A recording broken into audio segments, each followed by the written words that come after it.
En un giro inesperado, el primer ministro de Israel, Benjamín Netanyahu, anunció este martes la destitución de Yoav Gallant, quien hasta el momento se desempeñaba como ministro de Defensa del país. En su lugar, Netanyahu nombró a Israel Katz, actual ministro de Asuntos Exteriores, para asumir el cargo del titular de Defensa. La decisión de Netanyahu, anunciada a través de un comunicado oficial, llega después de una serie de desacuerdos y tensiones dentro del gobierno gubernamental, especialmente en relación con la conducción de la campaña militar en la Franja de Gaza, donde las discrepancias entre Netanyahu y Gallant habían ido en aumento.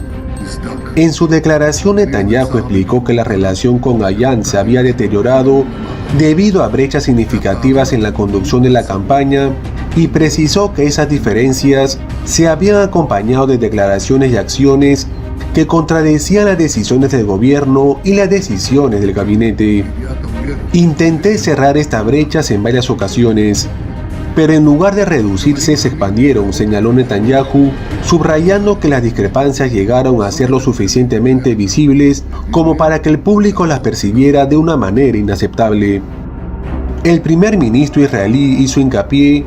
en que la destitución de Gallant era una manera necesaria para mantener la coherencia y la unidad dentro del Ejecutivo, especialmente en un momento tan crítico para la seguridad nacional de Israel, que continúa inmerso en un conflicto bélico con la organización militante Hamas en Gaza. Netanyahu no especificó los detalles exactos de los desacuerdos, pero fuentes cercanas al gobierno han indicado que los desacuerdos entre ambos líderes fueron particularmente evidentes en torno a la estrategia militar a seguir en Gaza y las políticas de seguridad en general. Tras la destitución de Gallant, Netanyahu decidió nombrar a Israel Katz como nuevo ministro de Defensa. Katz, quien actualmente ocupa el cargo de ministro de Asuntos Exteriores, tiene una extensa trayectoria en el gobierno israelí. En su comunicado, Netanyahu elogió las credenciales de Katz, señalando su amplia experiencia en cargos claves, incluidos los de ministro de Finanzas, ministro de Servicio de Inteligencia y miembro del Gabinete de Seguridad durante años. Israel Katz ha demostrado sus habilidades y contribución a la seguridad nacional, afirmó Netanyahu, añadiendo que su nombramiento sería un paso positivo para fortalecer el liderazgo del gobierno israelí en tiempos de crisis.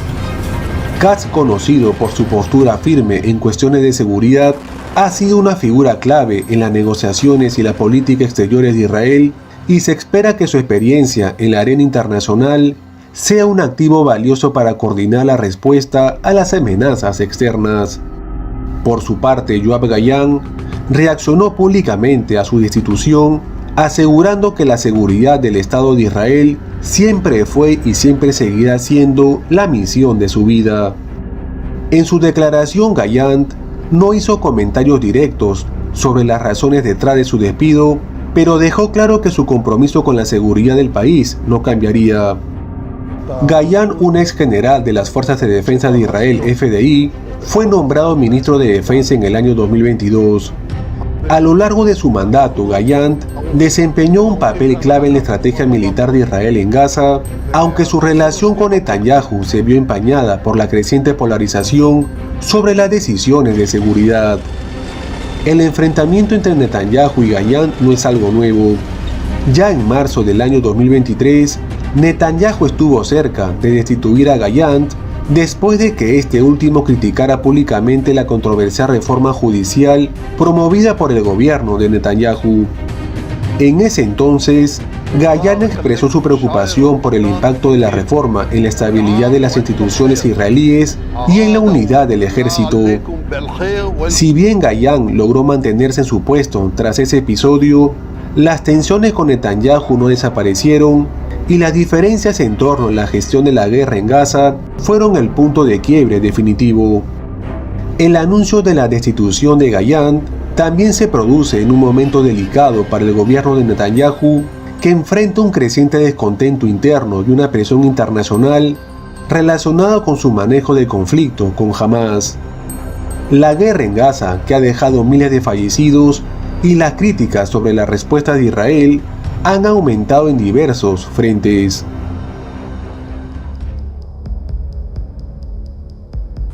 La llegada de entre 10.000 y 12.000 militares norcoreanos, que ya fue confirmado por los Estados Unidos y la OTAN hace unos días, se ha convertido en una de las mayores preocupaciones, no solo para Ucrania,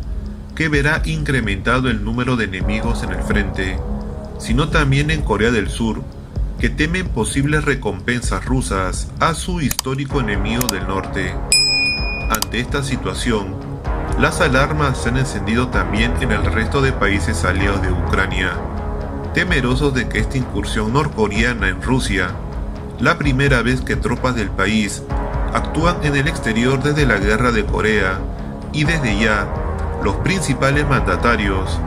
han comenzado a movilizarse para tomar cartas en este asunto. El alto representante de la Unión Europea, Josep Borrell, hizo pública una declaración conjunta con el ministro de Asuntos Exteriores de Corea del Sur, Cho Tae-yul, en la que condenaron enérgicamente la presencia de tropas norcoreanas en Rusia. En ella también se pudo leer las profundas preocupaciones de Seúl y de Europa ante la posibilidad de que Rusia pueda suministrar materiales y tecnología nuclear que incrementen sustancialmente el potencial militar y nuclear de Pyongyang. También estamos profundamente preocupados por la posibilidad de cualquier transferencia de tecnología relacionada con misiles nucleares y balísticos a la RPDC, lo que pondría en peligro los esfuerzos internacionales de no proliferación y amenazaría la paz y la estabilidad en la península de Corea y en todo el mundo, se recoge en la declaración. Por otro lado, tanto Borrell como Cho calificaron de violación flagrante de numerosas resoluciones del Consejo de Seguridad de la ONU la presencia de militares de Corea del Norte en Ucrania y Rusia, y demandó a Pyongyang la retirada inmediata de estas del campo de batalla. El presidente ucraniano Volodymyr Zelensky también se ha pronunciado al respecto y solicitó a los aliados que pasen a la acción de forma proactiva y se tomen medidas más contundentes contra los soldados de Kim Jong-un, una postura que desde Washington comprenden ante el temor de que Corea del Norte suministre proyectiles de artillería, misiles y armas a Rusia. Se informa que las fuerzas ucranianas se enfrentaron con tropas norcoreanas en la región rusa de Kursk, anunció Kiev el día lunes, en lo que marca la primera vez que se confirma un encuentro militar con soldados de la RPDC que apoyan el esfuerzo bélico de Moscú. Las primeras tropas de la RPDC ya han sido atacadas en Kursk, escribió en Telegram Andriy Kovalenko, jefe del Centro para contrarrestar la desinformación del Consejo de Seguridad Nacional y Defensa de Ucrania. Kovalenko no proporcionó información adicional ni evidencia para respaldar su mensaje de una sola línea, pero su declaración representa la primera confirmación oficial de Kiev de un compromiso directo con soldados norcoreanos en Kursk, cerca de la frontera con Ucrania. En una entrevista con un canal de televisión de Corea del Sur la semana pasada, el presidente ucraniano Volodymyr Zelensky desestimó los informes de los medios y las publicaciones de las redes sociales de que las tropas norcoreanas ya habían sufrido grandes bajas contra el ejército de Ucrania. Sin embargo, advirtió que se esperaban enfrentamientos en cuestión de días, no de meses, y la declaración de Kovalenko sugiere que esta predicción ya se ha cumplido. El sábado pasado, la Inteligencia de Defensa de Ucrania, DIU, informó que Rusia trasladó más de 7.000 tropas norcoreanas desde su lejano oriente a la zona fronteriza de la última semana en octubre, siguiendo sus afirmaciones anteriores sobre despliegue de la RPDC en Kursk. La agencia de espionaje militar afirmó que Rusia trasladó sus fuerzas aliadas a bordo de al menos 28 aviones de transporte militar, lo que coincide con las evaluaciones de expertos de que Moscú preferiría transportar a los soldados de Corea del Norte en avión.